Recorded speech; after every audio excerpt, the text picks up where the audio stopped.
Hello good morning class. आपका class 12th का आज लेक्चर नंबर 10th है मैग्नोस्टेट यूनिट का, और आज हम मूविंग कॉइल गैल्वेनोमीटर पढ़ने जा रहे हैं। लास्ट लेक्चर में लेक्चर नंबर 9 में हमने एक रेक्टेंगुलर करंट कैरिंग लूप को मैग्नेटिक फील्ड में रखा था और उस पर लगने वाला टॉर्क निकाला था, और पैरेलल वायर्स के बीच में करंट होने की वजह से उन पर लगने वाला फोर्स निकाला था। ठीक है, आपको जो रेक्टेंगुलर लूप वाला जो टॉपिक कराया था, बताया था कि वही आगे जाके प्रिंसिपल बनने वाला है मूविंग कॉइल गैल्वेनोमीटर का, जो कि इम्पोर्टेंट टॉपिक है। इस यूनिट में 5 मार्क्स में आपका साइक्लोट्रॉन और मूविंग कॉइल गैल्वेनोमीटर रहता था। साइक्लोट्रॉन इस साल हटा दिया है, तो अब याद रखना कि इस टॉपिक के आने के बहुत ज़्यादा चांसेस है। आता ही है, यहाँ से लगभग कुछ ना कुछ क्वेश्चन जरूर रहता है, तो इम्पोर्टेंट आपके पास ये टॉपिक रहेगा। तो स्टार्ट करते हैं। स्टार्ट करने से पहले कुछ प्रेशर आ रहा है सिलेबस कंप्लीट करने का, तो अभी से रेगुलर आपको वीडियो मिलेंगी, तो कोशिश बहुत जल्दी सिलेबस करने की रहेगी। तो अपना टाइम पे ही वीडियो को कवर कर लेना, जिस टाइम आपको मिले उसी टाइम पे उसको देख लेना, क्योंकि एक बार बहुत सारी इकट्ठी होगी तो फिर कवर नहीं हो पाएगा। ओके, चलिए स्टार्ट करते हैं। Moving coil galvanometer. गैल्वेनोमीटर, पहली बात तो ये डिवाइस है एक, इसको पढ़ क्यों रहे हैं? तो ये एक डिवाइस है जो कि करंट को डिटेक्ट करता है। एक डिवाइस है जो करंट की प्रेजेंस को डिटेक्ट करने में और उसको मेजर करने के लिए यूज होता है। अब करंट भी नहीं बोलेंगे, यहाँ पर बोलेंगे स्मॉल करंट को। ठीक है, तो फर्स्ट लाइन आप इसके इंट्रोडक्शन में लिखेंगे, गैल्वेनोमीटर एक डिवाइस है जो कि आपके पास प्रेजेंस ऑफ करंट को, प्रेजेंस ऑफ स्मॉल करंट को और उसकी मेजरमेंट के लिए यूज़ होता है। स्मॉल करंट की प्रेजेंस को डिटेक्ट करने के लिए और उसकी मेजरमेंट के लिए यूज़ होता है। तो जैसे शॉर्ट में अगर मैं लिखता हूँ, तो आपके पास स्मॉल अमाउंट ऑफ जो करंट होगा उसको ये डिटेक्ट करेगा और उसको ये मेजर भी कर सकता है। तो इन दोनों पर्पज़ के लिए ये यूज़ होता है। भाई अगर मेजर कर रहा है तो डिटेक्ट तो किया ही होगा डेफिनेटली, है ना। पर यहाँ पर लिखा है मैंने स्मॉल करंट, ये जनरली मिली एम्पियर की रेंज में ही करंट को मेजर कर पाता है। ये आपके पास एक हाई सेंसिटिविटी वाला डिवाइस है। इसकी जो सेंसिटिविटी है ये बहुत ज़्यादा हाई है। सेंसिटिविटी हाई है करंट को लेकर। अगर करंट बहुत ज़्यादा आ जाता है तो ये आपके पास ख़राब हो जाता है, डिफेक्ट आ जाता है या जल जाता है, इस तरीके से हम कह सकते हैं। तो आपके पास हाई सेंसिटिव डिवाइस है, ज़्यादा करंट आने से ख़राब हो जाता है, तो ये स्मॉल करंट को ही डिटेक्ट कर पाता है। ओके, इसलिए मैंने बोला स्टार्टिंग में ही ये स्मॉल करंट को डिटेक्ट या मेजर करने के लिए यूज़ होता है। लार्ज करंट को डिटेक्ट करने के लिए आजकल हम एक डिवाइस यूज़ करते हैं, एमीटर, जो आप 10th क्लास से पढ़ते हैं। एमीटर एक डिवाइस है जो करंट को मेजर करने के लिए यूज़ होता है। हालांकि वो एमीटर बना गैल्वेनोमीटर वाले प्रिंसिपल से ही था।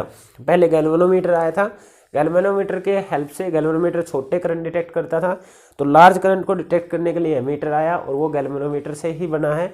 इससे नेक्स्ट टॉपिक ही करेंगे, एक गैल्वेनोमीटर को एमीटर में कन्वर्ट करेंगे। ओके, वो भी इम्पोर्टेंट टॉपिक है।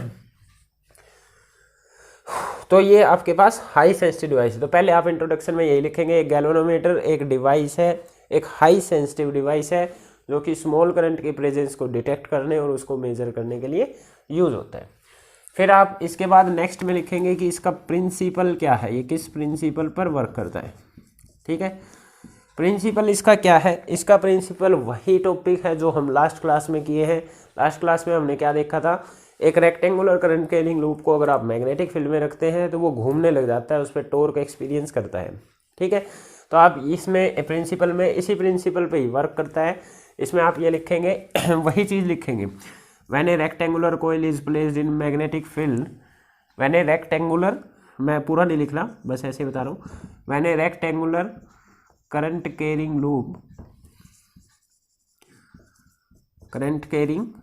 Loop is placed in external uniform magnetic field, then it experience a torque, ऐसा लिख देंगे आप, इसका प्रिंसिपल है। फिर आप टॉर्क बता भी देंगे कि टॉर्क था कितना। अब आपको अगर याद हो लास्ट टॉपिक में, तो उसमें टॉर्क जो आपके पास आया था, ये आया था NIB A sin थीटा। ठीक है। तो एन, और फिर आप इसमें बता देंगे इतना टॉर्क एक्सपीरियंस करता था। अब इसमें आपको बताना है कि सारी चीज़ें होती क्या है। तो इसमें बताएंगे एन क्या होता था, उस कोयल के ऊपर नंबर ऑफ टर्न्स। आपके पास एक ऐसी रेक्टेंगुलर कोयल ली थी हमने, तो ये एक मेटालिक फ्रेम था आपके पास। कैसा था? Metallic frame. जनरली ये आपके पास ब्रास का होता है। इसके ऊपर ऐसे कॉपर के वायर लपेट रखे होते हैं बहुत बार, ठीक है। तो वो तो बस एक फ्रेम है मेटल का, और मेटल के फ्रेम के ऊपर ऐसे वायर लपेट रखे हैं कॉपर के, इंसुलेटेड है एक दूसरे से। तो उसमें जो नंबर ऑफ टर्न्स होती थी वे तो होती थी एन। आई जो उसके अंदर करंट जा रहा था, बी जो एक्सटर्नल आपने मैग्नेटिक फील्ड लगाया है, ए इस कोयल का एरिया होता था, a is the area of this coil. और फिर जो एंगल होता था, जो इधर हमने एंगल को लिया था, एक बार थोड़ा सा इसी रिलेशन को एक और फॉर्म में लिखते हैं। इस रिलेशन को एक और फॉर्म, वेक्टर फॉर्म जब हमने किया था तो ये आया था आपके पास m cross b। Last lecture देख सकते हैं आपने, एन आई ए करंट इनटू एरिया, इसको आपने मैग्नेटिक मोमेंट बोला था, डाइपोल मोमेंट। तो यहाँ से हटता है तो वही एम बी साइन थीटा आएगा। ओके, तो जो ये थीटा एंगल होता था ये आपका मैग्नेटिक मोमेंट और मैग्नेटिक फील्ड के बीच का एंगल होता था। ओके, अब जो मैग्नेटिक मोमेंट की डायरेक्शन कौन सी होती थी, तो आपके पास करंट देख लो किस डायरेक्शन में जा रहा है। अगर आपके पास करंट ऐसा जा रहा है तो करंट की डायरेक्शन में फिंगर्स कर्ल करो राइट हैंड की, तो जिस तरफ थंब जाएगा मैग्नेटिक मोमेंट की डायरेक्शन उस तरफ होती है। तो अगर करंट ऐसा है तो मैग्नेटिक मोमेंट बोर्ड से अंदर की तरफ है, अगर करंट ऐसा होता है तो मैग्नेटिक मोमेंट बोर्ड से बाहर है। तो आप ये याद रखेंगे थीटा जो एंगल है वो मैग्नेटिक मोमेंट और बी के बीच का एंगल है, मैग्नेटिक फील्ड और एम के बीच का एंगल है आपके पास। तो इतना बता दिया प्रिंसिपल में। ओके, गैल्वेनोमीटर एक डिवाइस है जो कि करंट की प्रेजेंस और उसको डिटेक्ट करने में यूज होता है। स्मॉल करंट को ही डिटेक्ट कर पाता है क्योंकि ये हाईली सेंसिटिव डिवाइस है। ये किस प्रिंसिपल पे वर्क करता है? ये इस प्रिंसिपल पे वर्क करता है कि एक रेक्टेंगुलर बोल लो या एक कोइल बोल लो, सीधा रेक्टेंगुलर कहने की जरूरत नहीं है। एक करंट कैरिंग लूप को अगर आप मैग्नेटिक फील्ड में रख देते हैं तो वो एक टॉर्क एक्सपीरियंस करता है, ठीक है। ओके, ये हो गया इसका प्रिंसिपल। इसके बाद अब क्या आएगा, इसका कंस्ट्रक्शन और वर्किंग, ये सब चलेगा, ठीक है। ओके, अब देखते हैं इसके कंस्ट्रक्शन में क्या क्या चाहिए। कंस्ट्रक्शन एंड वर्किंग, तो कंस्ट्रक्शन में देखते हैं, आपको इसका प्रिंसिपल याद है। एक रेक्टेंगुलर करंट कैरिंग लूप होना चाहिए, मतलब एक लूप होना चाहिए current carrying. Okay, magnetic field में रखा होना चाहिए। तो आपको मैग्नेटिक फील्ड का कोई सोर्स चाहिए, करंट का कोई सोर्स चाहिए, मतलब करंट आना चाहिए कहाँ से, जिस चीज़ को, जिस करंट को मेजर करना है वही तो लगाएंगे आप। ओके, तो इसके अंदर देखिए आपके पास बताता हूँ क्या होता है। इसके अंदर पहले तो होता है एक मेटालिक फ्रेम और रेक्टेंगुलर ही होता है, ठीक है। एक मेटालिक फ्रेम हो गया, इसके ऊपर होते हैं कॉपर के वायर्स लपेट रखे होते हैं ऐसे चारों तरफ, ठीक है। अगर मान लो ये वो रेक्टेंगल है तो ऐसे चारों तरफ ले जाके इस तरीके से चारों तरफ कॉपर के वायर इंसुलेटेड इससे वो इस पर लपेट रखे होते हैं। ओके, ठीक है। इसके अंदर एक सॉलिड सिलेंडर रखा होता है आयरन का, ठीक है। इसके अंदर ये क्या बताया मैंने, ये तो क्या था आपके पास, मेटालिक फ्रेम था, मेटालिक फ्रेम। इसके ऊपर क्या थे, कॉपर के इंसुलेटेड वायर। इसको मैं क्या बोल रहा हूँ, ये आपके पास आयरन का एक सॉलिड सिलेंडर है, आयरन का एक सॉलिड सिलेंडर है। इसका यूज़ बताएंगे आगे कि क्या यूज़ है। अब कोई बोलेगा कि ये हवा में कैसे है, तो ये हवा में नहीं होता है। जैसे आपके पास मान लो ये गैल्वेनोमीटर की बॉडी है, तो वहाँ से ऐसा वेल्ड किया होता है, यहाँ से थोड़ा सा वेल्ड किया, और ये मान लो वो सिलेंडर है तो ये ऐसा वेल्ड होता है, तो ये इसके साथ ऐसे स्पोर्ट में होता है, तो हवा में नहीं होता, पीछे से ये बॉडी के साथ कनेक्ट होता है आपके पास, ठीक है। ऐसे कनेक्ट होता है। इसके ऊपर ये कोयल होती है, इसके ऊपर बिल्कुल रेक्टेंगल, इसमें से एक्चुअली में स्क्रू लिखने होते हैं, उस स्क्रू पर ये रेक्टेंगुलर कोयल लगी होती है। ओके, देखो ये पीछे बॉडी, यहाँ से ये वेल्ड कर दिया, ये सिलेंडर लगा लो, इस सिलेंडर में से एक स्क्रू इधर, एक स्क्रू इधर, जो आपके पास मेटालिक फ्रेम आना है, रेक्टेंगुलर मेटालिक फ्रेम आना है, उसमें छेद करके वो स्क्रू अंदर लगे होते हैं, तो वो इसके चारों तरफ घूम सकता है।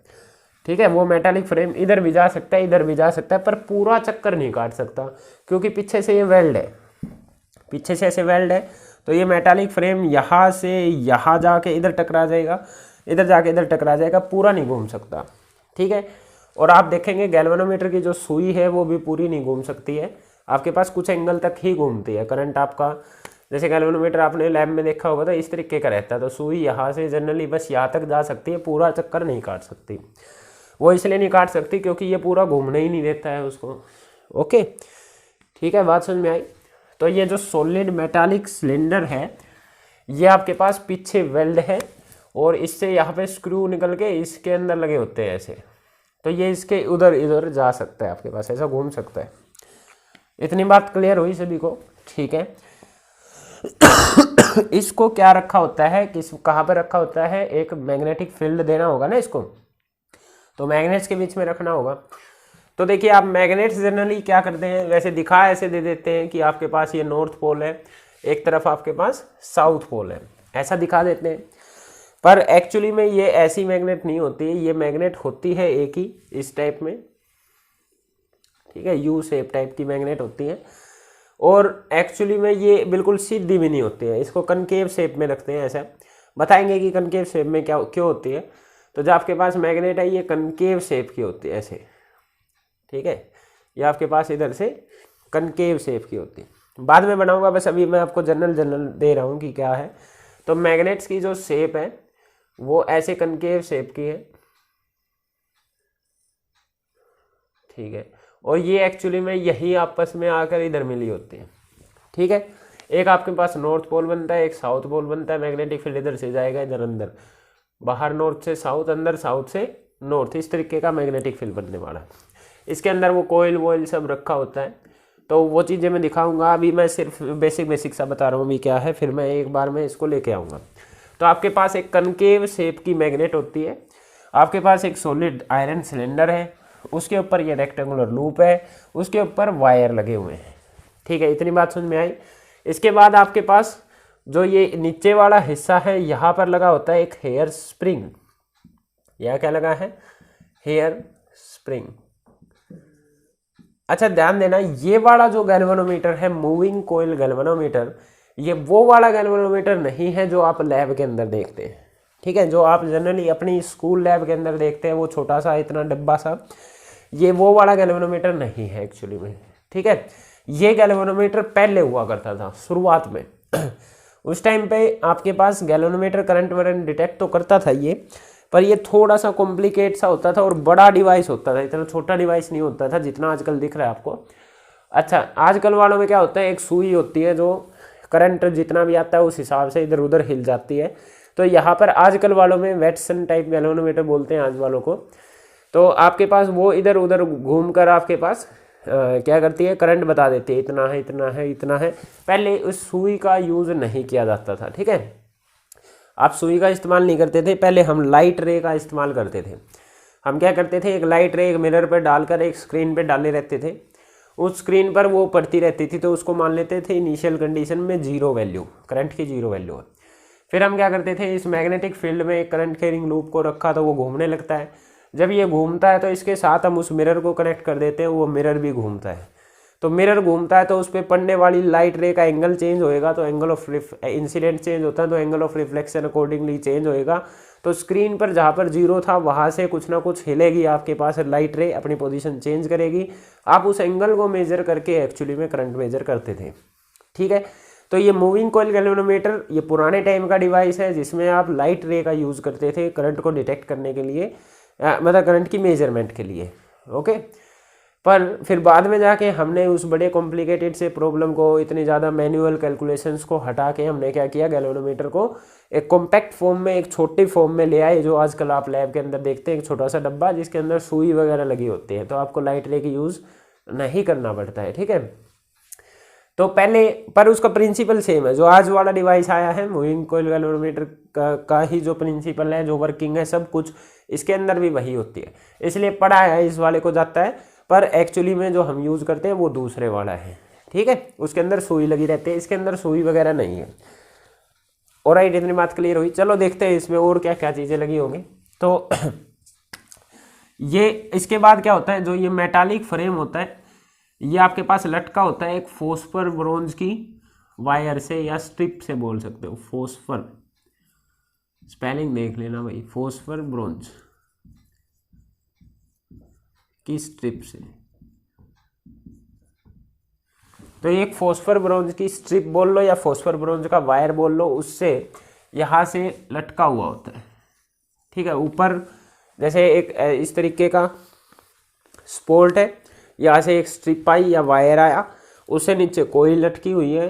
ठीक है, कोईल आपके पास मैग्नेटिक फील्ड में रखी हुई है।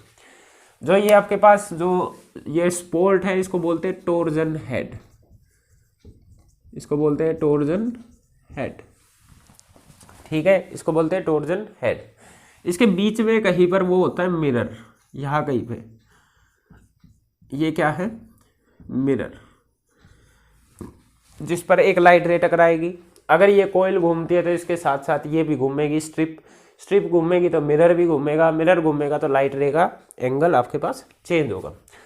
इतनी ही चीज़ है, बस रह गया इसमें करंट देना। तो आपके पास मान लो एक वायर है, इसमें आपने गैल्वेनोमीटर कनेक्ट करना है, वायर में ऐसा करंट जा रहा है, तो एक्चुअली में जो ये करंट वाला वायर आया ये कहीं पर तो कनेक्ट होएगा गैल्वेनोमीटर में।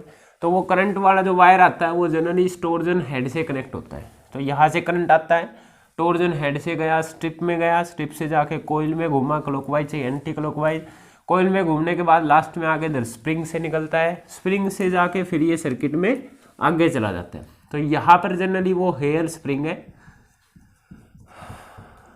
यहाँ पर हेयर स्प्रिंग है और यहाँ पर टोर्जन हेड है। तो आपका टोर्जन हेड से करंट एंटर करता है, टोर्जन हेड से करंट एंटर किया, अंदर गया, कोईल में घूमा, कोईल में घूमने के बाद मैग्नेटिक फील्ड में रखने की वजह से इसको जो घूमना है वो कोईल से ऐसा करंट घूमने के बाद स्प्रिंग में आता है और स्प्रिंग से फिर आगे सर्किट में चला जाता है। तो ये मैं बेसिक सा आइडिया दे रहा था कि ऐसा ऐसा है। अब इसको जब ड्रॉ करेंगे या इसकी बेसिक चीज़ें पढ़ेंगे तब हम देखेंगे कि ये क्या है आपके पास। ठीक है, तो इसमें मैंने क्या क्या बताया, आपके पास एक रेक्टेंगुलर करंट कैरिंग लूप है, ये एक मेटालिक फ्रेम होता है जिसके ऊपर आपने वायर सल्फेट रखे कॉपर के इंसुलेटेड, उसके अंदर एक सॉलिड आयरन सिलेंडर है, इसका यूज़ बताएंगे क्या है। ये सॉलिड आयरन सिलेंडर हवा में नहीं है, ये पीछे बेस से वेल्ड होता है, आपके पास वेल्डिंग होती है, उस पर ऐसे स्क्रू लगकर आपके पास जैसे यहाँ पर वो मेटालिक फ्रेम फिक्स होता है और इसके ऐसे ऐसे घूम सकता है, पूरा चक्कर नहीं काट सकता क्योंकि पीछे से वेल्ड है तो वहाँ से घूम नहीं सकता। ठीक है, रुकावट आती है, पूरा चक्कर नहीं घूम सकता है। फिर आपके पास एक कनकेव शेप की, इस टाइप की कनकेव शेप की आपके पास क्या होती है, मैग्नेट होती है। कनकेव शेप को भी एक्सप्लेन करेंगे कि क्यों कनकेव शेप ली गई है और ये क्यों मेटालिक सॉलिड सिलेंडर लिया गया है आयरन का।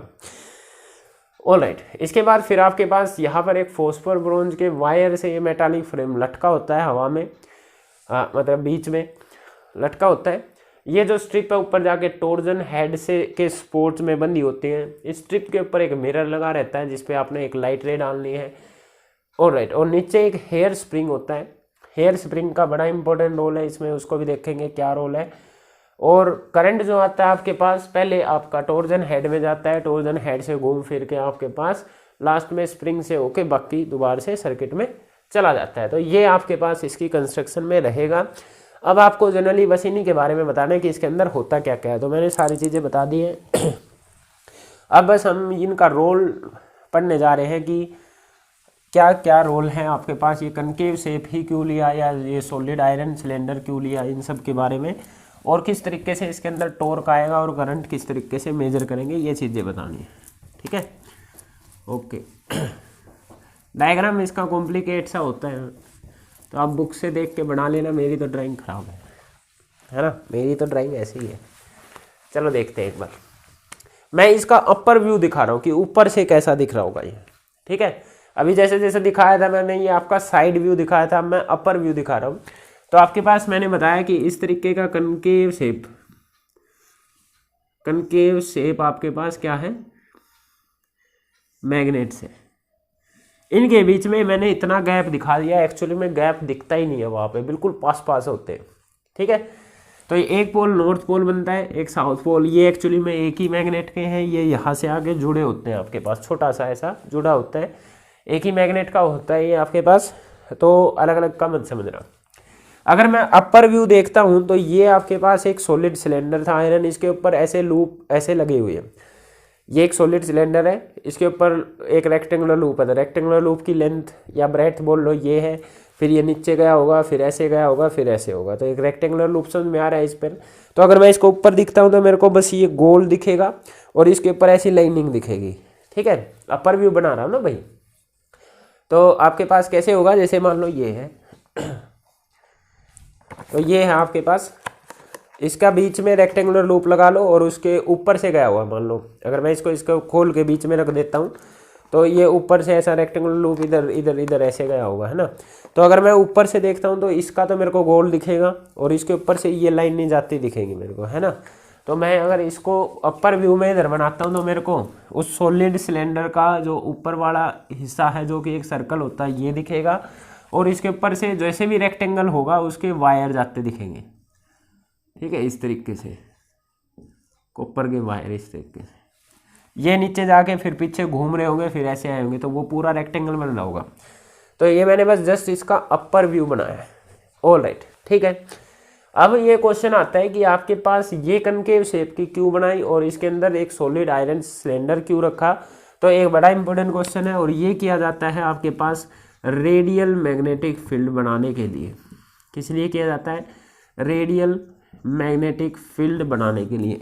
तो आपसे what is the importance of radial magnetic field या how you create the radial magnetic field in a galvanometer, ये क्वेश्चन पूछा जा सकता है, ठीक है। तो एक बार इस चीज़ को समझते हैं। मान लो मैं अगर मैग्नेट्स ऐसे ले लेता हूँ बिल्कुल सीधी वाली, नॉर्थ पोल और साउथ पोल, ठीक है, ये आपने एक कोयल इसके बीच में रख दी जिसके अंदर आपके पास एक आयरन सिलेंडर था, ठीक है, रख दिया। तो आप जब मैग्नेटिक फील्ड बनाते हैं तो बोलेंगे नॉर्थ से मैग्नेटिक फील्ड निकलती है साउथ में जाती है, नॉर्थ से निकलती है साउथ में जाती है, नॉर्थ से साउथ, नॉर्थ से साउथ, नॉर्थ से साउथ, नॉर्थ से साउथ, नॉर्थ से साउथ, इस तरीके से, है ना, ऐसा बना देंगे।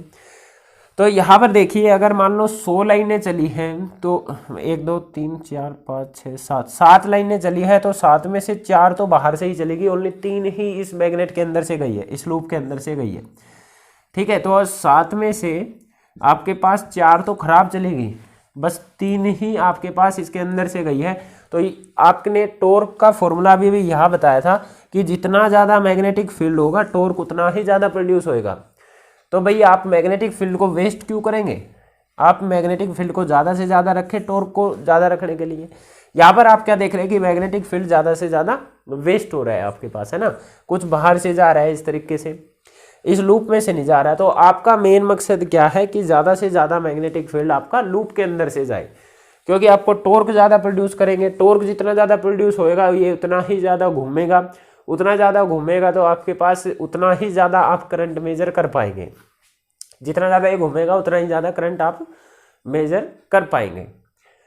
तो वैसे ही ये गैल्वेनोमीटर स्मॉल करंट को डिटेक्ट करता है और उसमें भी बहुत स्मॉल स्मॉल करने लग गया तो ज़्यादा करंट को तो बिल्कुल ही नहीं मेजर कर पाएंगे। तो कुछ तो करंट ऐसा मेजर हो, डेली लाइफ में बहुत स्मॉल करंट से हम डील नहीं करते हैं। हाँ, जब बिल्कुल एकदम प्रोफेशनल उसमें चले जाते हैं तो वहाँ पर स्मॉल करंट से डील करते हैं, पर जनरली आप जैसे अपनी लैब वगैरह में बड़े बड़े थोड़े ज़्यादा ही करंट से डील करते हैं। ज़्यादा मतलब इतना ज़्यादा भी नहीं कह रहा, पर एम्पियर में तो हो, मिली एम्पियर में भी है तो 10-20 मिली एम्पियर तो हो, बहुत ज़्यादा कम ना हो, ठीक है। तो आप क्या चाह रहे हैं, थोड़ा ज़्यादा करंट मेजर करें तो आपको किसी भी चीज़ किसी भी अपॉर्चुनिटी को वेस्ट नहीं करना है, आपको टॉर्क ज़्यादा चाहिए तो आपको मैग्नेटिक फील्ड ज़्यादा चाहिए। तो मैग्नेटिक फील्ड वेस्ट नहीं करना चाह रहे थे, इसके लिए हमने क्या किया, 2 मेथड किए। एक तो हमने इसकी शेप जो थी ये चेंज कर दी, दूसरा हमने इसके अंदर लिख दिया, इसके अंदर रख दिया क्या, इस रेडियल मैग्नेटिक फील्ड बनाने के लिए एक तो हमने क्या किया, आपने जो कनकेव शेप की मैग्नेट्स ली, क्या ली, कनकेव शेप की मैग्नेट्स, और दूसरा आपने क्या किया, एक सॉलिड आयरन सिलेंडर इनके बीच में रख दिया, ठीक है, रख दिया। इनके फायदे देखते हैं। जो आपके पास आयरन सिलेंडर जो होता है आपके पास, ये एक फेरोमैग्नेटिक मटेरियल है। ये क्या है, एक फेरोमैग्नेटिक मटेरियल, जो आयरन होता है ये एक फेरोमैग्नेटिक मटेरियल है। और जो फेरोमैग्नेटिक मटेरियल्स होते हैं ना, ये मैग्नेटिक फील्ड लविंग होते हैं, मतलब फील्ड लविंग मटेरियल्स होते हैं। फील्ड लविंग मटेरियल्स कहने का मतलब ये है कि अगर इनको किसी मैग्नेटिक फील्ड में रख दिया जाए या मैग्नेटिक फील्ड के आसपास रख दिया जाए तो ये बाहर से जाने वाली मैग्नेटिक फील्ड्स को भी अट्रैक्ट करके अपने अंदर से गुजार लेते हैं। ठीक है, अट्रैक्ट करते हैं मतलब मैग्नेटिक फील्ड्स को एक तरीके से। जैसे मान लो अगर आपके पास ये एक फेरो मैग्नेटिक मटीरियल है और फील्ड लाइन्स यहाँ से जा रही थी, पहले इस तरीके से फील्ड लाइन्स जा रही थी मान लो। ठीक है, अगर आप यहाँ पर इनके रास्ते में एक फेरो मैग्नेटिक मटीरियल रख देते हैं तो इसके अंदर से जो जा रही थी वे तो अंदर से जाएंगी, जो बाहर से जा रही थी ये उनको भी अपने अंदर से अट्रैक्ट कर लेता है। ठीक है, इस तरीके से जो बाहर से जा रही है उनको भी अपने अंदर से ही अट्रैक्ट कर लेता है। तो ये होता है आपके पास फेरो मैग्नेटिक मटीरियल्स। आगे जाके आएंगे पर वो इस साल सिलेबस से हटा दिए वो भी आपसे। तो फेरोमैग्नेटिक मटेरियल्स का बस अभी इतना याद रखेंगे, ये फील्ड लविंग मटेरियल्स होते हैं। मैग्नेटिक फील्ड में अगर इनको रख दिया जाए तो ये कोशिश करते हैं कि ज़्यादा से ज़्यादा फील्ड लाइन इनके अंदर से गुजरे। ठीक है, तो ये जो बाहर से इधर जा रही थी अगर इसके अंदर आयरन सिलेंडर रख दिया जाता है तो ये कोशिश करता है ज़्यादा से ज़्यादा अंदर जाए। ठीक है, पहली बात तो ये, इसलिए तो आयरन सिलेंडर रखा एक बात, क्योंकि ये फेरोमैग्नेटिक मटेरियल है। और दूसरा है कनकेव शेप मैग्नेट लेने का क्या फ़ायदा। देखिए, मैग्नेटिक फील्ड जब किसी सरफेस से निकलता है या एंट्री करता है तो वो हरदम 90 डिग्री से करता है। Magnetic field lines normal to the surface निकलती है और नॉर्मल टू द सरफेस ही एंट्री मारती है किसी भी सरफेस के लिए। तो जब मैं यहाँ पर मैग्नेटिक फील्ड लाइंस ड्रॉ करूँगा तो अब ऐसी सीधी सीधी नहीं ड्रॉ करूँगा, क्योंकि अगर मैं ऐसी सीधी लाइन ड्रॉ करता हूँ तो ये इस पर 90 डिग्री का एंगल नहीं बना रही है, कुछ और ही एंगल बन रहा है आपके पास। और अभी अभी मैंने बोला कि मैग्नेटिक फील्ड लाइंस किसी भी सरफेस पे 90 डिग्री से बाहर निकलती है या एंट्री मारती है। तो अगर ये मैग्नेटिक फील्ड बनाओगे तो ये गलत बनेंगे आपके पास। ठीक है, तो आपको मैग्नेटिक फील्ड ऐसी बनानी पड़ेगी जो इस सरफेस पे 90 डिग्री का एंगल बनाए। और ये जो सरफेस है आपके पास कैसा है, कनकेव है या बोल लो स्पेरिकल सरफेस है। और स्पेरिकल सरफेस पे 90 डिग्री का लाइन वो बनाती है जो उसके सेंटर से पास होती है ना। किसी भी स्पीयर पर 90 डिग्री का एंगल कौन सी लाइन बनाती है, जो उसके सेंटर से पास होता है। ये सभी को पता होगा आई होप कि जैसे आपके पास ये स्पीयर है तो इसके सेंटर से पास होने वाली लाइन यहाँ पर 90 डिग्री एंगल बना रही होती है सरफेस पे, है ना। टेंजेंट और रेडियस के बीच में 90 डिग्री का एंगल होता है।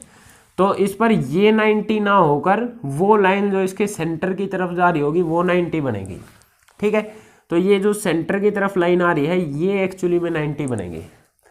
ये जो सेंटर की तरफ लाइन जा रही है ये 90 बनेगी। जो सेंटर की तरफ जा रही है ये 90 है, सेंटर की तरफ जाने वाली 90 है, सेंटर की तरफ जाने वाली 90 डिग्री है। ठीक है, एक्चुअली में ये होती ऐसे है कि ये सेंटर की तरफ गई, फिर क्योंकि इसको साउथ पोल की तरफ जाना है तो फिर ये ऐसे घूमती है और फिर इससे भी 90 डिग्री से निकली और यहाँ इस पर भी 90 डिग्री से एंटर करी और 90 डिग्री से वापस होगी, क्योंकि यहाँ पर भी तो 90 डिग्री वाली वो लाइन है जो इसके सेंटर से जाए। यहाँ से जाती उधर घूम गई, ऐसे ही ये इधर जाएगी और इधर घूम जाएगी आपके पास, ये चलेगी। ऐसे ही आपके पास ये इधर जा रही थी फिर इधर घूम के आपके पास यहाँ निकल आएगी।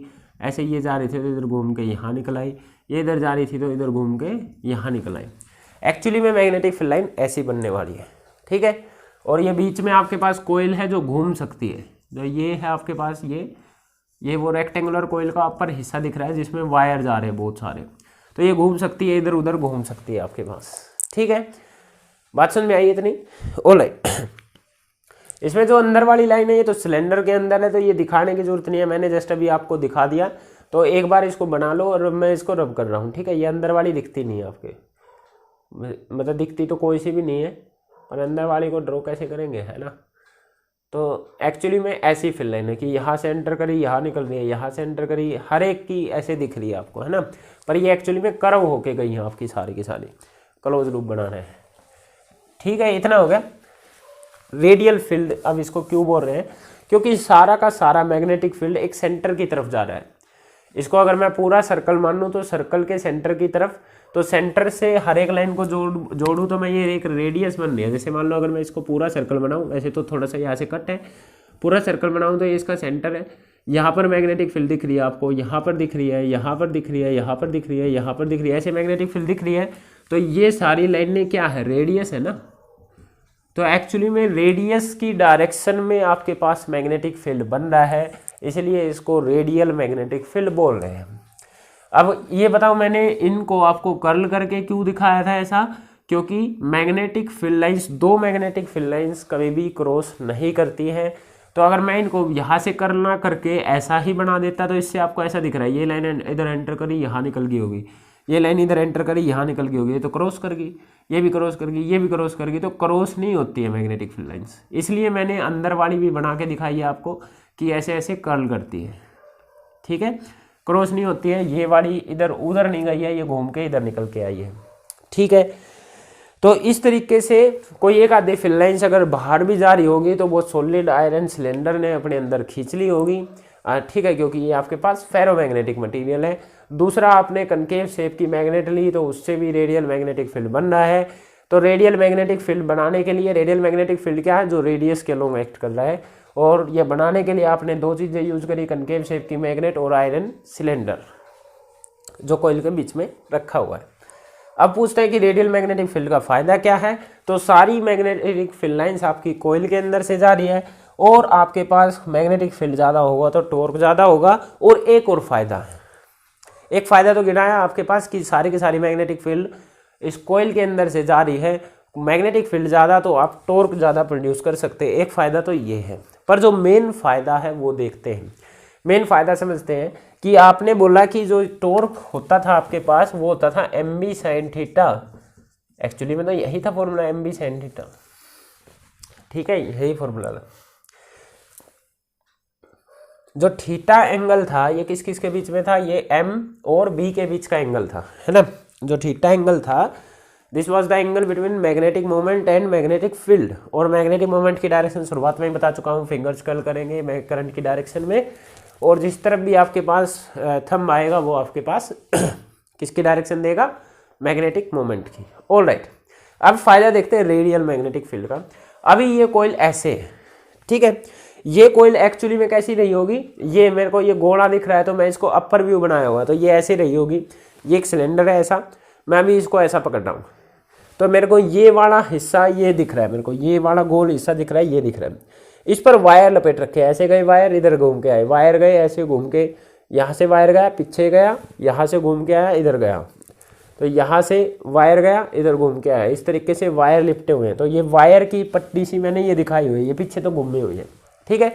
तो एक्चुअली में जो कोयल है वो ऐसे गई, ऐसे गई, यहाँ से घूमी इधर आई, इस तरीके से कोयल है, ठीक है। मेरे को ये हिस्सा दिख रहा है, इस तरीके से कोयल है। तो कोयल आपके पास ये है, ये ऐसे दो एंड तो ये हो गए और एक एंड इधर होगा एक एंड इधर होगा, तो ऐसे आपके पास कोयल है। इस टाइम पे ऐसे कोयल है, समझ में आ गई, इस टाइम पे ऐसे कोयल है इस तरीके से।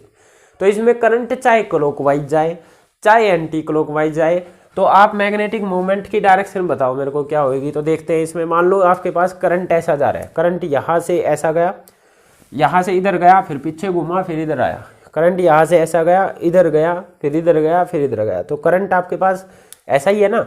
तो मैग्नेटिक मोमेंट की डायरेक्शन कैसे निकालते हैं, करंट की डायरेक्शन में फिंगर करी, करंट इधर जा रहा है इधर घूम रहा है, तो करंट की डायरेक्शन में फिंगर्स कर्ल करी तो मैग्नेटिक मोमेंट ऊपर होगा। अगर करंट उल्टा होता तो मैग्नेटिक मोमेंट नीचे होता। तो मैग्नेटिक मोमेंट की डायरेक्शन या तो इधर बन रही है या आपके पास नीचे बन रही है, तो कोई भी एक ले लो, वो डिपेंड करता है करंट की डायरेक्शन कौन सी है।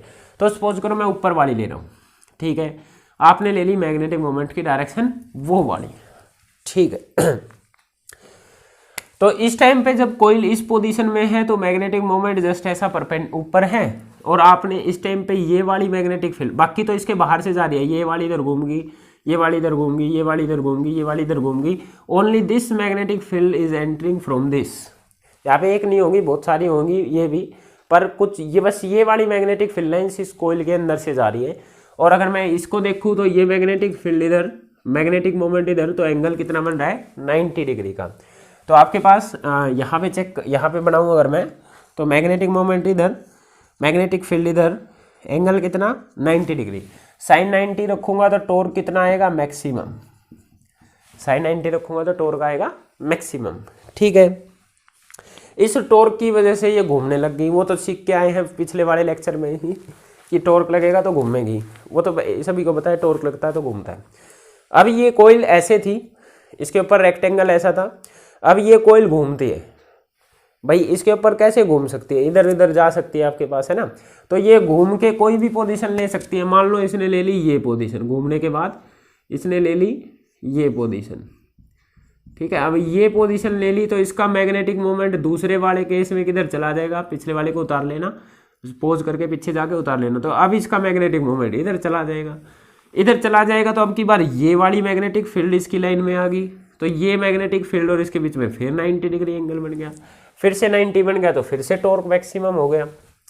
अब ये कोयल कहीं घूम ले, इधर घूम ले, इधर घूमेगा तो आपके पास मैग्नेटिक मोमेंट इस साइड चला जाएगा, तो मैग्नेटिक फील्ड ये फिर से 90 डिग्री का एंगल। तो आपके पास कोयल कैसे भी घूम ले, कोयल का जो मैग्नेटिक मोमेंट है और जो मैग्नेटिक फील्ड है इनके बीच में हरदम ही 90 डिग्री का एंगल बनने वाला है। अगर इनके बाद, या ऐसा बोल लो एरिया वेक्टर के बीच में और मैग्नेटिक फील्ड के बीच में हरदम ही 90 डिग्री का एंगल बन रहा है, क्योंकि मैग्नेटिक मोमेंट की डायरेक्शन एरिया वेक्टर की डायरेक्शन ही है। भाई वही तो मैग्नेटिक मोमेंट भी तो सरफेस के परपेंडिकुलर है, एरिया वेक्टर भी सरफेस के नॉर्मल होता है, ठीक है। तो इस सरफेस के नॉर्मल और मैग्नेटिक फील्ड के बीच में हरदम ही 90 डिग्री का एंगल बन रहा है। और ये जस्ट बिकॉज कैसे हो पाया, ये सिर्फ इस वजह से हो पाया क्योंकि आपने रेडियल मैग्नेटिक फील्ड प्रोड्यूस किया था। तो रेडियल मैग्नेटिक फील्ड का जो बिगेस्ट रीज़न है यूज़ करने का वो क्या है कि आपके पास जो मैग्नेटिक फील्ड है और जो आपके पास नॉर्मल टू द सरफेस है, या एरिया वेक्टर है बोल लो, या फिर मैग्नेटिक मोमेंट बोल लो, कोई भी बात बोल सकते हैं, ये हरदम 90 डिग्री के एंगल पर रहते हैं, जिसकी वजह से टॉर्क हरदम मैक्सिमम आपको मिलता है, ठीक है। एक रीज़न ये है, एक रीज़न नहीं, मेन रीज़न ही ये है, इसलिए आपका रेडियल मैग्नेटिक फील्ड इसके अंदर प्रोड्यूस किया गया। तो बात समझ में आई आपको, ठीक है। तो कोयल घूमती है आपके पास, ठीक है। तो अब चलते हैं वर्किंग पर। ये तो समझ में आ गया सारा, इसके अंदर का हिसाब किताब सब समझ में आ गया। अब क्या करते हैं, देखते हैं कि ये कैसे करंट को मेजर करता है। तो सब समझ में आ गया होगा, घूमना वूमना कैसे हो रहा है, ठीक है। जनरली इसका ये अपर व्यू ही दिखाया जाता है, क्योंकि वैसा डायग्राम बनाना थोड़ा सा बेकार सा मुश्किल सा लगता है, तो मैं फिर भी बना देता हूँ एक बार, दोबारा से छोटा सा बना देता हूँ। ये आपके पास एक कोयल थी, रेक्टेंगुलर कोयल, जो कि सिलेंडर के इनके बीच में एक सॉलिड सिलेंडर रखा हुआ है, इसके ऊपर पेच लगकर ये इसमें फिक्स होती है और ये ऐसे घूम सकती है। इसके ऊपर वायर होते हैं, मैं वायर अभी नहीं दिखा रहा, अब मैं बस एक नॉर्मल सा डायग्राम बना रहा हूँ, इनको कनकेव शेप का भी नहीं बना रहा हूँ, जस्ट आपको शो करने के लिए। ये नॉर्थ पोल, ये साउथ पोल, यहाँ से आपके पास वायर ऐसे लिपटे रहते हैं, एक वायर ऊपर गया होता है और एक वायर आपके पास नीचे आया होता है। ये एक्चुअली में वायर आपके पास जो नीचे आया होता है, ये एक हेयर स्प्रिंग से नीचे आया होता है, स्प्रिंग है आपके पास। और जो स्प्रिंग होता है ना, ये बड़ा सॉफ्ट सा स्प्रिंग होता है, सॉफ्ट एयर स्प्रिंग बोल सकते हैं। ये आपको फॉस्फर ब्रोंज बताया था मैंने, फॉस्फर ब्रोंज पर ये आपके पास एक मिरर बताया था मैंने, मिरर है, और ये क्या है, फॉस्फर ब्रोंज की स्ट्रिप है, ब्रोंज। और ये यहाँ पर आपके पास टॉर्जन हेड से लगा हुआ है, टॉर्जन हेड में से एक वायर आपके पास, यहाँ पर एक स्क्रू होता है, उस स्क्रू में से ये मेन सर्किट से करंट आता है, इसके अंदर करंट जाता है, टॉर्जन हेड से आता है इसके अंदर घूमता है, यहाँ से जाता है, और फिर एक स्क्रू यहाँ पर भी होता है, उससे मेन सर्किट में करंट वापस चला जाता है, ठीक है। करंट आया, इसके अंदर गया, कोयल वोयल घूमी आपके पास, स्प्रिंग घूमा, इधर ऐसे चला जाता है। तो ये मैंने बेसिक सा बना दिया, बुक में ऐसा ही आपको दिख रहा होगा, ठीक है। जो मेन है वो अपर व्यू मैंने आपको समझा दिया था, इस शेप वेप सब समझा दी थी। अब देखते हैं, चलो देखते हैं। कोयल घूमने लग गई, ये सिलेंडर है, सिलेंडर के इधर चारों तरफ कोयल है, तो भाई घूमने लग गई इधर उधर, है ना। कोयल ऐसे जैसे घूमने लगती है, तो जब आपके पास कोयल घूमती है, जब आपके पास कोयल घूमती है तो ये स्प्रिंग भी तो घूमेगा इसके साथ। भाई कोयल घूम रहे हैं तो स्प्रिंग भी तो टाइट होएगा ना, स्प्रिंग कहीं भाग थोड़ी सकता है, फिक्स है स्प्रिंग इधर। स्प्रिंग अगर इधर फिक्स है तो कोयल घूमेगा तो स्प्रिंग भी तो साथ साथ घूमेगा, ठीक है। और ऊपर जो ये स्ट्रिप है, जो ये वायर है, इससे लटका हुआ है, तो वायर में भी तो बल आएंगे, वायर भी तो घूमेगा आपके पास, है ना। तो इस कोयल, जब इसमें करंट आया है, मैग्नेटिक फील्ड में रखी है, इसने एक टॉर्क एक्सपीरियंस किया। आपने बोला कि जो ये टॉर्क एक्सपीरियंस करता है ये आपके पास होता है NIBA sin थीटा एंड मैन सब बता दिया था आपको, है ना। This was the torque produce in the coil, ठीक है। तो कोयल के घूमने की वजह से इस स्प्रिंग या इस जो ये आपके पास जो फॉस्फर ब्रोंज का जो ये वायर है इसके अंदर एक टॉर्क आता है। ठीक है, देखिए स्प्रिंग के अंदर या हर एक बॉडी के पास इनर्शिया होता है। इनर्शिया क्या है? इनर्शिया हर एक बॉडी की प्रॉपर्टी है अपनी ओरिजिनल कन्फिग्रेशन रीगेन करने की। भाई जैसे ही आप उसकी कन्फिग्रेशन में चेंज करते हो तो वो कोशिश करता है वापिस उसी कन्फिग्रेशन में आने की, जिसको इलास्टिसिटी भी बोलते हैं, है ना। जैसे स्प्रिंग को घुमाओगे तो वापस आता है, स्प्रिंग को दबाते हो तो भी वापस आता है, स्प्रिंग को खींचते हो तो भी वापस आता है, जैसे रबड़ को खींचते हो वापस आती है ना। तो ये आपके पास इसके अंदर इंटरनल ये क्या करेगा, आप इसको घुमा रहे हैं, ऐसा इसको घुमा रहे हैं तो इसकी प्रॉपर्टी है वापस जाने की। भाई कोयल घूमती है, कोयल ऐसे घूमी, स्प्रिंग भी साथ घूम रहा है। क्यों घूम रहा है? क्योंकि कोयल को करंट की वजह से ताकत मिल रही है, कोयल घूम रही है तो स्प्रिंग को जबरदस्ती घूमना पड़ रहा है। स्प्रिंग क्या चाह रहा है? वापस जाना। कोयल जा रही है उधर, स्प्रिंग को गैल साथ लेके जा रही है, स्प्रिंग की प्रॉपर्टी है वापस आने की। वापस क्यों नहीं आ पा रहा है? क्योंकि कोयल घूम रही है, कोयल को अभी फोर्स मिल रहा है। ठीक है, तो ये घूमता रहेगा, कोयल घूमती रहेगी जब तक इसको करंट मिलता रहेगा, कोयल अपनी घूमती रहेगी जहां तक इसको जाना है। पूरा चक्कर नहीं काट सकती क्योंकि पीछे से वेल्ड है, बता दिया। कोयल घूमी, कोयल के साथ स्प्रिंग घूमा, पर स्प्रिंग चाहता है वापस आना। अब जैसे कोयल जिधर जाकर भी घूमकर करंट आपने एकदम से बंद कर दिया, मान लो करंट जीरो कर दिया सर्किट में, करंट जीरो करते ही इसके अंदर करंट जीरो होते ही आपके पास टॉर्क लगना बंद, इस पर लगना बंद हो गया टॉर्क। तो कोयल मान लो यहाँ तक पहुंची थी तो कोयल यही रुक जाएगी अपने हिसाब से, मतलब कि करंट वाला फोर्स लगना बंद, तो इसमें तो टॉर्क आना बंद हो गया। पर जो नीचे स्प्रिंग जिसको जबरदस्ती इसने घुमा दिया था, जो वापस जाना चाहता है, अब उसको ताकत मिलेगी। मतलब ताकत थी उसके पास, पर पहले करंट के फोर्स ज़्यादा पड़ रहा था तो ये उसको ओवरकम नहीं कर पा रहा था। पर अब करंट पर तो उसको तो सपोर्ट करने वाला ही खत्म हो गया, करंट ही तो उसको घुमा रहा था कोयल को, उसको सपोर्ट करने वाला बंद हो गया। तो अब बचा स्प्रिंग जो वापस आना चाहता था, उसको रोकने वाला कोई नहीं बचा। तो स्प्रिंग जो जबरदस्ती घूम गया था, इसको रोकने वाला कोई नहीं बचा, और ये वापस आना चाह रहा है तो रोकने वाला नहीं है तो वापस चला जाएगा। तो स्प्रिंग इसको वापस लेके आएगा। कितने से लेके आएगा? स्प्रिंग को किसने पावर दी? स्प्रिंग को किसने ये टॉर्क पहुंचाया? स्प्रिंग किस वजह से वहां पे गया था? इसी के तो घूमने की वजह से गया था। तो जितना इसने स्प्रिंग को घुमाया होगा उतना ही घुमा होगा, किसी ने एक्स्ट्रा तो जाके इसको घुमाया नहीं। तो जो स्प्रिंग के अंदर टॉर्क प्रोड्यूस हो रहा है उसको बोलते हैं रीस्टोरिंग टॉर्क, मतलब वापस ओरिजिनल कॉन्फ़िगरेशन गेन करने वाला टॉर्क। स्प्रिंग के अंदर जो रीस्टोरिंग टॉर्क होगा वो एग्जैक्टली उतने ही के इक्वल होगा जितना कि आपके पास कोयल के अंदर टॉर्क आ रहा था। किसी ने एक्स्ट्रा कोई इसको घुमाया नहीं, ये सारा का सारा इसी के टॉर्क की वजह से घुमा था, तो इसके अंदर रीस्टोरिंग टॉर्क भी उसी के प्रोपोर्शनल आएगा। ठीक है, तो आप बोलते हैं कि एक टॉर्क प्रोड्यूस होएगा स्प्रिंग के अंदर जिसको आप रीस्टोरिंग टॉर्क बोलते हैं। ठीक है, रीस्टोरिंग टॉर्क बोलते हैं, और इसका फॉर्मूला जनरली हमने लगभग हुक्स लॉ में देखा था। हुक्स लॉ अगर मैं आपको 11th क्लास का याद दिलाऊं तो जब आपने लीनियर मोशन आप पढ़ रहे थे तो वहां पर आपके पास एक स्प्रिंग होता था। ठीक है, ये स्प्रिंग ओरिजिनली ऐसा ही रहता है। तो आपने क्या किया, इस स्प्रिंग को यहाँ से खींच के ऐसा थोड़ी सी इसकी लेंथ बढ़ा दी, मान लो x सेंटीमीटर बढ़ा दी।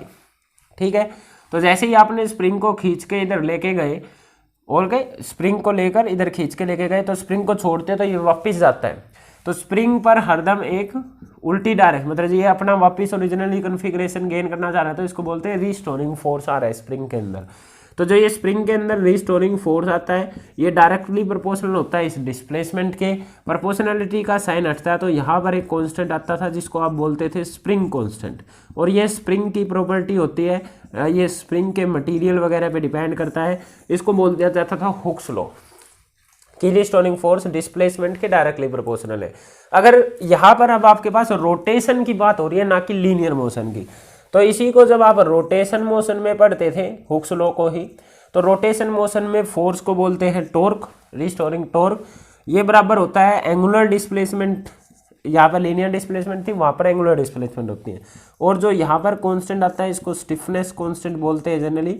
स्टिफनेस कांस्टेंट ये स्प्रिंग कांस्टेंट से अलग है थोड़ा आपके पास। ठीक है, तो यहाँ पर टॉर्क इजिकल टू के इंटू थीटा यूज होएगा आपके पास, क्योंकि यहाँ पर रोटेशन आई है ना कि इसको खींचा गया, ना इसको खींचा गया है ना इसको कंप्रेस किया गया है, इसको रोटेट किया गया है। तो कौन से वाला यूज होएगा? ये वाला फॉर्मूला यूज होएगा रिस्टोरिंग टॉर्क का।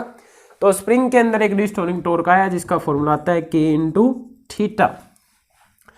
थीटा यहाँ पर ले चुके हैं तो इसको के इंटू फाई कर लेते हैं, एक जैसा नहीं लगेगा।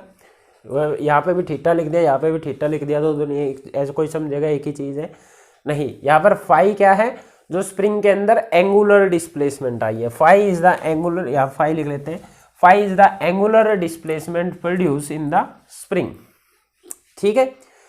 ऑलराइट, अब जो बोलते हो आपकी ये रिस्टोरिंग टॉर्क उतने के ही बराबर होएगा। अभी भी यही लाइनिंग बोली है मैंने, तो torque is equal to torque restoring, तो ये दोनों आपके पास बराबर होंगे। यहाँ से आपके पास आता है के into phi is equal to N I B A sine theta. Actually में जो ये फाई है ये आपका क्या दिखा रहा है कि ये कितना रोटेट हुआ है, ठीक है, इसमें कितनी डिफ्लेक्शन आई है। फाई एक्चुअली में डिफ्लेक्शन शो कर रहा है। अच्छा, एंगल की बात तो हम रेडियल फील्ड में कर चुके हैं, कितना है 90 डिग्री। ये क्यों हुआ था, क्योंकि हमारे पास रेडियल फील्ड था और ये मैं आपको एक्सप्लेन कर चुका हूँ। तो साइन 90 आपके पास 1 हो जाएगा। ओके, वीडियो देख लेता हूँ, अभी चल रही है, ठीक है।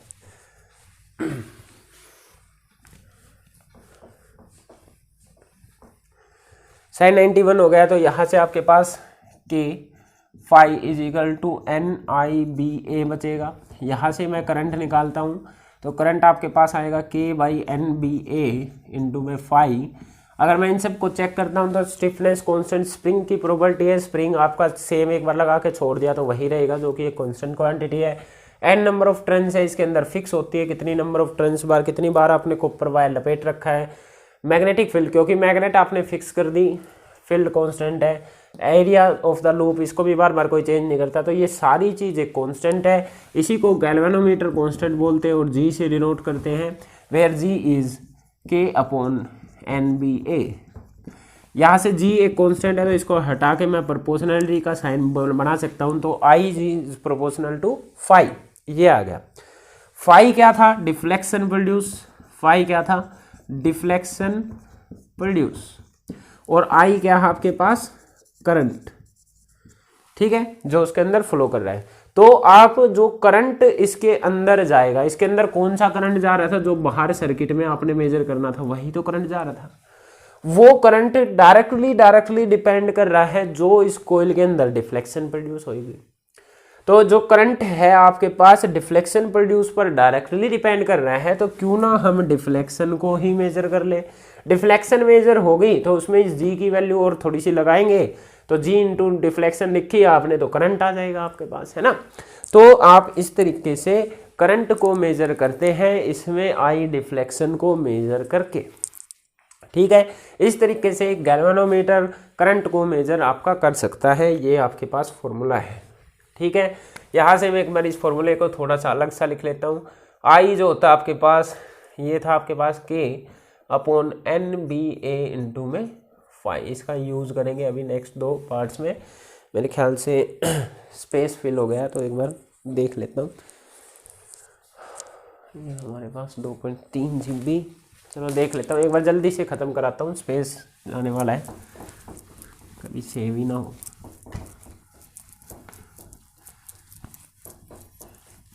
ठीक है, करंट मेजर समझ में आया, ठीक है। इसके बाद हमारे पास 2 और टॉपिक है, current sensitivity end voltage sensitivity of A galvanometer. तो पहले बात करते हैं करंट सेंसिटिविटी की, इसको IS से डिनोट करते हैं। Current sensitivity of A galvanometer, sensitivity से क्या मतलब है हमारा। चलो मैं एक बार स्पेस चेंज ही कर लेता हूँ, कभी वीडियो पता चले सेव ही ना हो। अच्छा, एक चीज़ और, इधर डिफ्लेक्शन से करंट मेजर कर रहे हैं, तो एक्चुअली में डिफ्लेक्शन देखिए कैसे मेजर होती है गैल्वेनोमीटर के अंदर, मूविंग कॉइल गैल्वेनोमीटर। ये जो मिरर है, मिरर पर एक लाइट रे डाल दी जाती है, ठीक है। ये ओपन होता है आपके पास मूविंग कॉइल गैल्वेनोमीटर, पहले होता था आजकल नहीं है। एक लाइट रे डाल दी, लाइट रे जिस एंगल से टकराएगी उसी एंगल से बैंड होगी, सबको पता है बैंड होगी, तो ये एक स्क्रीन पे पड़ रही होगी, तो स्क्रीन पे जिधर भी पड़ रही होगी उसको मान लिया जीरो करंट, जब आपने कोई करंट दिया नहीं था, ये तब की बात है। जैसे ही कोयल घूमती है, इसके अंदर जो नीचे जो कोयल लगी थी, ये कोयल घूमेगी तो इसके साथ लगा हुआ वायर घूमेगा। ये स्ट्रिप होती है, वायर नहीं है, एक तरह फॉस्फोर बोरॉन स्ट्रिप है। स्ट्रिप मतलब समझ रहे हो आप, ठीक, पत्ती सी टाइप की है, पूरा वायर नहीं है। अगर ये स्ट्रिप घूमेगी तो मिरर भी घूमेगा, जितना रोटेशन इसमें आया उस हिसाब से मिरर घूम जाएगा। तो मिरर आपके पास मान लो इधर चला गया, मिरर इधर चला गया तो इसका नॉर्मल आपके पास थोड़ा सा इधर चला जाएगा, नॉर्मल इधर चला गया तो ये एंगल बढ़ गया, ये एंगल बढ़ गया तो आपके पास ये एंगल भी बढ़ जाएगा, है ना। इस तरीके से हम इस एंगल को मेजर कर लेंगे। तो ये एंगल मेजर करके हम यहाँ से ये डिफ्लेक्शन मेजर कर रहे हैं, तो हमको पता चल जाएगा कि कितना डिफ्लेक्शन आने से कितना करंट आपके पास मेजर हो रहा है। तो इस तरीके से आप बोलते थे कि यूनिट करंट देने से इतनी डिफ्लेक्शन आती है तो ये इतना करंट मेजर कर रहा है। तो एक्चुअली में जो लाइट रे जो आपके पास कितनी इधर या उधर जा रही है वो एंगल मेजर करके हम डिफ्लेक्शन मेजर करते थे और उसी को प्रोपोर्शनल टू करंट कर देते थे हम, है ना भाई। डिफ्लेक्शन मेजर कर ली, इन सब में रखा तो आपके पास करंट आ जाता है ना। तो इस तरीके से आप पहले मेजर करते थे करंट को लाइट रे का यूज़ करके। आजकल वाला जो गैल्वेनोमीटर है उस पर फिर से एक बार फिर से आऊँगा मैं। अभी पहले ये थोड़ा सा ये टॉपिक डिस्कस कर लेते हैं, फिर मैं आऊँगा इस पर दोबारा से आऊँगा, ठीक है। ओके, करंट सेंसिटिविटी क्या होती है? सेंसिटिविटी का मतलब क्या है? किसी चीज़ को लेकर हम कितने सेंसिबल हैं। तो सेंसिबल मतलब कि मान लो किसी भी चीज़ के लिए सेंसिटिविटी का मतलब होना है कि उसकी ज़रा सी भी प्रेजेंस को डिटेक्ट करना। जैसे मान लो किसी को एलर्जी है फूलों की खुशबू से, तो किसी को बहुत ज़्यादा एलर्जी हो सकती है, किसी को कम हो सकती है। एक तो ऐसा हो कि भाई थोड़े बहुत फूलों की खुशबू से कुछ नहीं हो रहा, पूरा बड़े बगीचे में चला गया तो बहुत ज़्यादा, तब जाके उसको डिटेक्ट हो, तो वो कम सेंसिटिव है। एक ऐसा हो कि पूरे घर में एक ही फूल है और किसी दूर से रूम में रखा है, वहीं से उसको एलर्जी होनी स्टार्ट हो जाए, तो ये वाला बंदा ज़्यादा सेंसिटिव है। तो कोई बंदा किसी चीज़ को कितना डिटेक्ट कर सकता है वो उसी चीज़ के लिए उतना ही ज़्यादा सेंसिटिव है, कितनी उसकी स्मॉल वैल्यू को डिटेक्ट कर सकता है। तो यहाँ पर भी करंट सेंसिटिविटी, करंट को मेजर करने वाला डिवाइस है, जितना स्मॉल से स्मॉल करंट ये मेजर कर पाएगा उतना ही ज़्यादा ये आपके पास सेंसिटिव होगा, ठीक है। जितना स्मॉल से स्मॉल करंट मेजर करेगा कोई गैल्वेनोमीटर वो उतना ही ज़्यादा सेंसिटिव होगा। जैसे अगर मैं बोलूँ कि जैसे आपके पास 2 गैल्वेनोमीटर है, फॉर एग्जांपल वी हैव 2 गैल्वेनोमीटर्स। ये गैल्वेनोमीटर में यहाँ पर 0 लिखा है, वैसे 0 बीच में होता है पर अभी यहाँ पे ले लेता हूँ मान लो। इसके बाद 1 2 3 4 5 डंडे लगे हैं और यहाँ पर 5 लिखा हुआ है, फिर 5 डंडे लगे हैं, यहाँ 10 है, फिर 5 डंडे लगे हैं, यहाँ 15 है, 5 डंडे लगे हैं और यहाँ पर 20 है, और ये मिली एम्पियर है आपके पास। सुई 0 से इधर उधर जा सकती है। एक और गैल्वेनोमीटर है, ये भी मिली एम्पियर मेजर कर रहा है पर ये 0 है।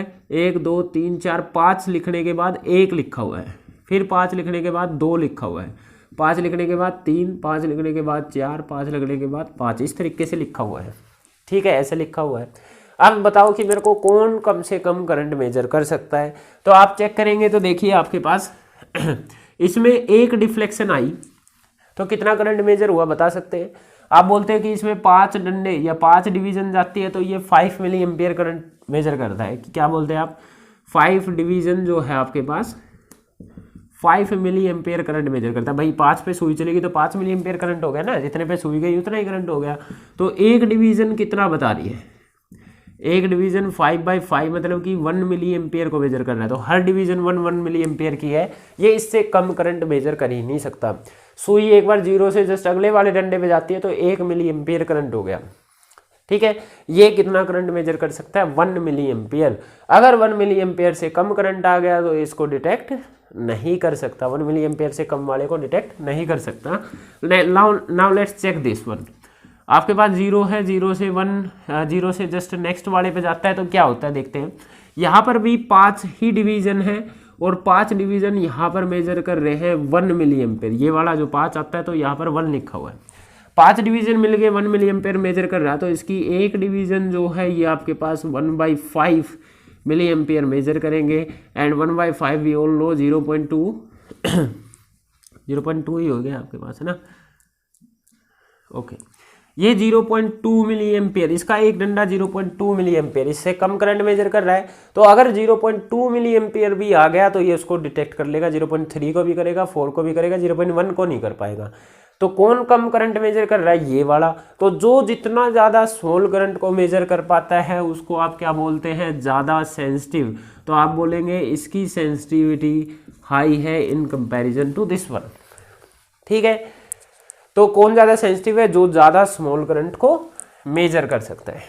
चलिए देखिए आपने यहाँ पर किया क्या है, इस चीज़ को समझते हैं। आपने यहाँ पर क्या किया है ऊपर तो लिखा हुआ है करंट, ऊपर क्या लिखा है करंट, नीचे क्या लिखी हुई थी division, current upon division check किया एक्चुअली में। करंट को आप आई से लिखते हैं और जो डिफ्लेक्शन है, डिवीजन या डिफ्लेक्शन बोल रहे हैं, उसको फाई से मेजर करते हैं। तो आपने मेजर किया आई बाई 5, आपने क्या देखा आई बाई 5 निकालने के बाद, भाई ऊपर करंट लिखा हुआ है, नीचे ये 5 लेके गए थे ना, तो ऊपर करंट है, नीचे डिवीजन है या डिफ्लेक्शन बोल सकते हैं, डिवीजन या डिफ्लेक्शन। तो करंट अपॉन डिफ्लेक्शन आपने मेजर किया और मेरे को ये बताया जिसका करंट अपॉन डिफ्लेक्शन कम है वो ज़्यादा सेंसिटिव है। भाई इसका ज़्यादा आया था, इसका कम आया था, इस वाले को आपने ज़्यादा सेंसिटिव बोला ना, तो आपने बोला कि जिसका current upon deflection produce less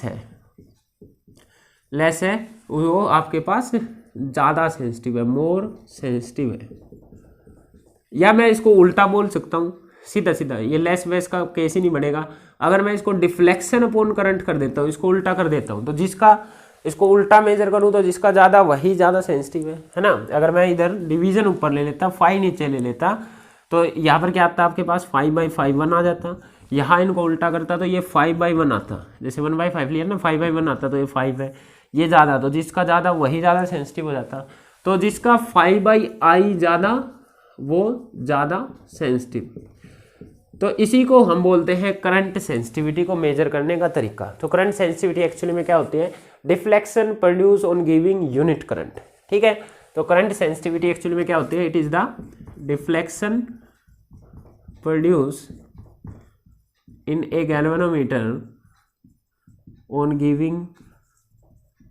giving unit current.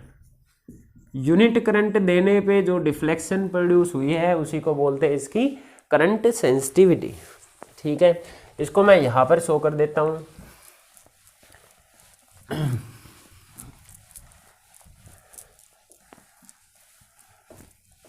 इसको मैं यहां पर शो कर देता हूं। करंट सेंसिटिविटी को हमने बोला deflection produce on giving unit current. इसको चेक करते हैं कि कैसे इंक्रीज या डिक्रीज कर सकते हैं। तो आपने आई की वैल्यू यहाँ से क्या निकाली थी, k × 5 डिवाइडेड बाई NBA आपके पास ऊपर चला जाएगा और नीचे बचा आपके पास k × 5 से 5 कैंसिल, तो करंट सेंसिटिविटी बनती है NBA/K। तो आपसे कोई पूछ सकता है क्वेश्चन कि how you will increase the current sensitivity of A galvanometer, तो आपका फॉर्मूला बनता है ये। तो इन चीज़ों को चेंज करके आप करंट सेंसिटिविटी को इंक्रीज या डिक्रीज कर सकते हैं। डिक्रीज कौन करना चाहेगा, इंक्रीज ही करना चाहेगा। तो इंक्रीज करने के लिए तरीके हैं, या तो नंबर ऑफ टर्न्स बढ़ा दो। फर्स्ट क्या लिखेंगे आप, नंबर ऑफ टर्न्स बढ़ा सकते हैं, नंबर ऑफ टर्न्स। पर एक रेक्टेंगुलर कोइल जो कि एक फिक्स है उसके ऊपर इतनी सारी नंबर ऑफ टर्न्स देना, आपको इसको बल्कि बनाना है। और ऑल्सो नंबर ऑफ टर्न्स बढ़ाते हैं तो रेजिस्टेंस भी बढ़ता है आपके पास सर्किट में। तो इसका रेजिस्टेंस अगर सर्किट में ऐड होने लग गया तो दिक्कत करेगा, ठीक है, सर्किट की कैलकुलेशंस में दिक्कत करेगा। तो आपके पास नंबर ऑफ टर्न्स को एक लिमिट से ज़्यादा नहीं बढ़ा सकते। हाँ, कुछ लिमिट तक बढ़ाएंगे और फिर उससे ज़्यादा नहीं बढ़ाएंगे क्योंकि उसके बुरे असर होने स्टार्ट हो जाएंगे। दूसरा है आपके पास, आप बी को भी इंक्रीज कर सकते हैं, आप मैग्नेटिक फील्ड को इंक्रीज कर सकते हैं। इसको इंक्रीज करने के लिए हमने कई सारे काम किए। हमने रेडियल मैग्नेटिक फील्ड बनाया, रेडियल मैग्नेटिक फील्ड बनाने के लिए हमने कनकेव शेप की मैग्नेट्स ली, हमने सॉलिड आयरन सिलेंडर जो है इनके बीच में रखा, और ये दो तो काम हमने किए ही किए। आप इन कनकेव शेप की मैग्नेट को हटाकर इलेक्ट्रोमैग्नेट्स भी यूज़ कर सकते हैं, ठीक है। You can also use electromagnets. तो आप मैग्नेटिक फील्ड को स्ट्रॉन्ग कर सकते हैं। इलेक्ट्रोमैग्नेट्स तो जनरली नहीं यूज़ करते हैं, तो आप हॉर्स शू मैग्नेट भी यूज़ कर सकते हैं, हॉर्स शू मैग्नेट। तो जनरली हॉर्स शू जैसी ही मैग्नेट थी वो हमारी कनकेव वाली, ठीक है। इसके बाद आपके पास एरिया, थर्ड है, आप एरिया बढ़ा तो सकते हैं पर एरिया बढ़ाने से आपके पास गैल्वेनोमीटर जो है बल्कि हो जाएगा। तो ये कोई ऑप्शन नहीं है कि आप कोयल का एरिया बढ़ा दो, तो कोयल बहुत बड़ी ले दी तो गैल्वेनोमीटर भारी हो जाएगा या बड़ा हो जाएगा, बहुत बड़ा डिवाइस हो जाएगा, तो that is not an option. ये बड़ा तो कोई करना ही नहीं चाहता ना। और ये जो लास्ट में के जो स्प्रिंग का स्टिफनेस कांस्टेंट था, स्टिफनेस कांस्टेंट, ये जितना कम होगा, मतलब कि जितना ज़्यादा सॉफ्ट स्प्रिंग होगा आपके पास उतना ही बेटर है। तो स्टिफनेस कांस्टेंट आपके पास कम होना चाहिए, इसलिए आपके पास फॉस्फर ब्रोंज का ऊपर स्ट्रिप यूज़ करी गई थी, और जो आपके पास नीचे जो स्प्रिंग जिस मटेरियल का बना है वो थोड़ा सा सॉफ्ट मटेरियल होना चाहिए आपके पास, ठीक है। ऑलराइट, तो इस तरीके से आप करंट सेंसिटिविटी को चेंज कर सकते हैं। In the same way there is also a term that is voltage sensitivity, voltage sensitivity. और बिल्कुल ऐसा ही अगर इसको एक्सप्लेन किया जाए तो उसी वे में वोल्टेज सेंसिटिविटी क्या होती है आपके पास, deflection produce on giving unit voltage, ठीक है, या unit potential difference. This is the deflection produce on giving unit potential difference. Unit potential difference देने से जो डिफ्लेक्शन प्रोड्यूस हुई है गैल्वेनोमीटर के अंदर, उसको क्या बोलेंगे आप, वोल्टेज सेंसिटिविटी। वोल्टेज सेंसिटिविटी को Vs से डिनोट करते हैं, और फॉर्मूला क्या बना कि आप में कितनी डिफ्लेक्शन प्रोड्यूस हुई है यूनिट वोल्टेज देने से। उसी तरीके से आप इस चीज़ को एक्सप्लेन कर सकते हैं। ऑलराइट, अब यहाँ पर अगर मैं इसको एक्सप्लेन करूँ, देखता हूँ यहाँ तक दिख रहा है या नहीं, ठीक है दिख रहा है। अगर मैं यहाँ पर इसको एक्सप्लेन करूँ तो आप बोलेंगे Vs is equal to 5/V था, V को आप करंट अपॉन रेजिस्टेंस लिख सकते हैं, ठीक है। तो Vs इज इक्वल टू 5, पिछली बार की तरह करंट की वैल्यू रखेंगे। करंट की वैल्यू आपके पास K phi अपॉन में NBA है, और नीचे एक रेजिस्टेंस भी चल रहा है ना, I अपॉन में R। तो जो आपके पास Vs बनता है, 5 से 5 कैंसिल, ये बनेगा आपके पास NBA अपॉन में K, और ऊपर R भी आपके पास चला जाता है, ठीक है, थर्ड नंबर वाला ऊपर चला जाता है।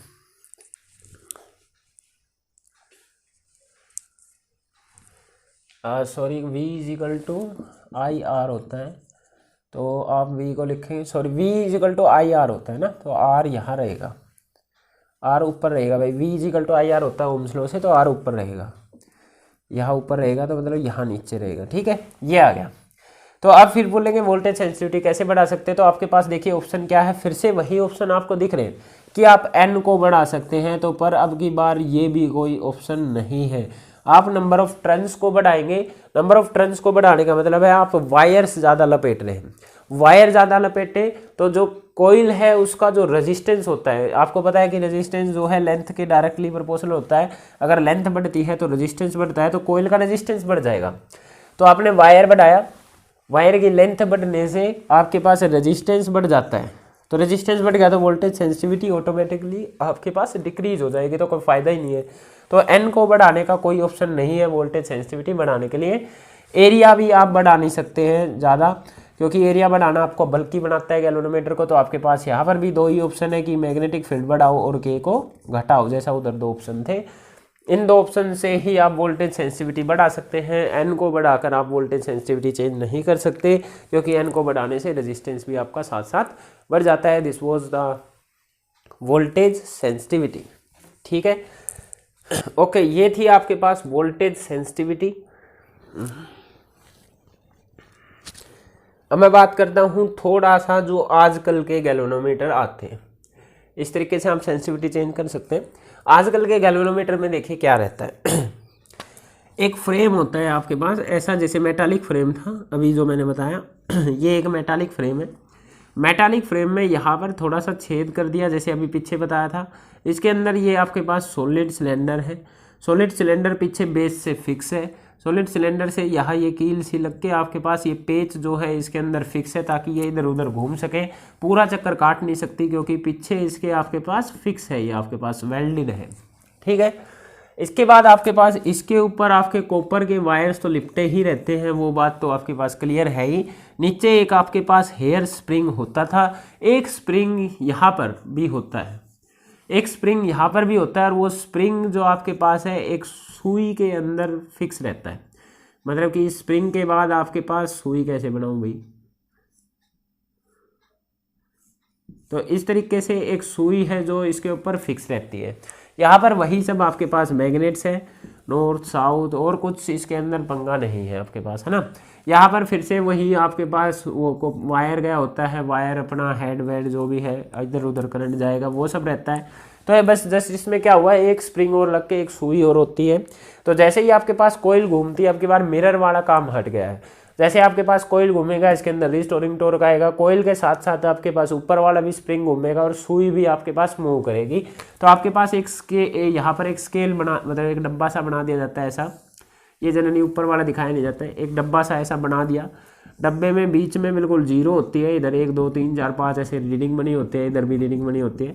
तो सुई जहाँ पर भी जाएगी वहाँ पर वैल्यूज लिखी रहती है कि एक वैल्यू कितनी डिफ्लेक्शन दे रही है, तो उस तरीके से ये करंट को मेजर करता रहता है। तो सुई ही बता देती है इसके अंदर, करंट गया, कोयल घूमी, सुई घूमी, और ये आपके पास डायरेक्ट रीडिंग दे देती है। तो कोई एंगल वेंगल मिरर रे का यूज़ करके, मिरर का यूज़ करके कुछ नहीं निकालना होता। ये एक छोटे से डब्बे के अंदर सारी अरेंजमेंट पैक कर दी जाती है। उसके बाद इसमें 2 स्क्रू लगे रहते हैं, एक स्क्रू टॉर्जन हेड से और एक स्क्रू इधर नीचे वाले हेड से जुड़ के सर्किट में कहीं पर भी कनेक्ट कर लेते हैं। ऐसा वायर गया, एक यहाँ पे जी है, ये 2 स्क्रू रहते हैं, इधर वायर कनेक्ट किया, जस्ट इसमें घूमा, इसकी सुई घूमी और करंट बता दिया। ठीक है, ऐसा होता है वेस्टर्न टाइप गैल्वेनोमीटर जो आजकल हम यूज करते हैं। तो that's was all about the galvanometer. अब गैल्वेनोमीटर का हम कन्वर्जन देखेंगे एमीटर में और वोल्ट मीटर के अंदर, और तब तक आप इसको बुक से पढ़ लेना। ज़्यादातर चीज़ें मैंने सारी ही चीज़ें एक्सप्लेन कर दी है, फिर भी अगर आपको कोई डाउट हो तो आप मेरे को कमेंट सेक्शन में बता सकते हैं। That's all for today, thank you.